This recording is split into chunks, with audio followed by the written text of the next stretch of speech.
এই মুহূৰ্তত দিব ওলাইছোঁ এটা বিগ ব্ৰেকিং নিউজ। চিৰাং জিলাৰ পৰা আহিছে এটা লজ্জাজনক ঘটনাৰ খবৰ। এগৰাকী 55 বছৰীয়া লম্পট এজনী 11 বছৰীয়া নিষ্পাপ কিশোৰীক ফুচুলাই নি নিবলপূৰ্বক ধৰ্ষণ কৰাৰ অভিযোগ উত্থাপন হৈছে।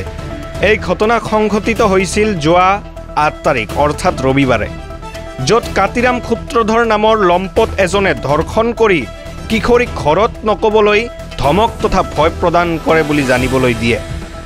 এই খবৰ গাঁওবাসীৰ মাজত পোহৰলৈ অহাৰ পাছতেই লগজনক একজোট হৈ অভিযুক্ত কাতিৰামক ধৰি আৰক্ষীৰ হাতত গতাই দিয়ে বুলি জানিব পৰা গৈছে। ঘটনা জানিবলৈ পোৱা মাত্ৰই আৰক্ষী ঘটনাস্থলীত উপস্থিত হৈ অভিযুক্তক গ্ৰেপ্তাৰ কৰে আৰু তদন্ত আৰম্ভ কৰে। আৰু এইফালে গাঁৱত তীব্ৰ ক্ষোভ সৃষ্টি কৰাৰ লগতে ন্যায় বিচাৰৰ দাবী উত্থাপন কৰিছে একাংশ ৰাইজে।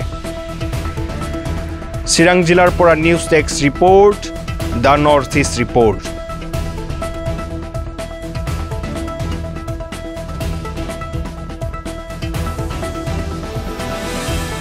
ঘটনাটো মানে যোৱা দেওবাৰে 8 তাৰিখে আমাৰ গাঁৱৰে ছোৱালীজনীৰ নাম হ'ল আমাৰ গাঁৱৰে ওচৰৰে।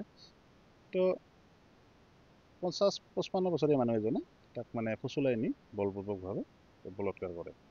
কি হৈছে তেতিয়া স্বীকাৰ কৰিল যে অমুকে মোক এনেকৈ মাতি নি দোষীজনৰ নাম হৈছে কাতিৰাম।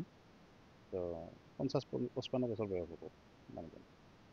তো তাক মিঠাই খুৱাম বুলি কিবা কৈ ফুচুলাই নি মানে বলপূৰ্বকভাৱে বলৎকাৰ কৰি তাক দাবী ধমকি দি পঠিয়াই দিয়ে। সিও ভয়তে কোৱা নাছিল আৰু ঘৰত মাক বাপেকৰ ভয়তে।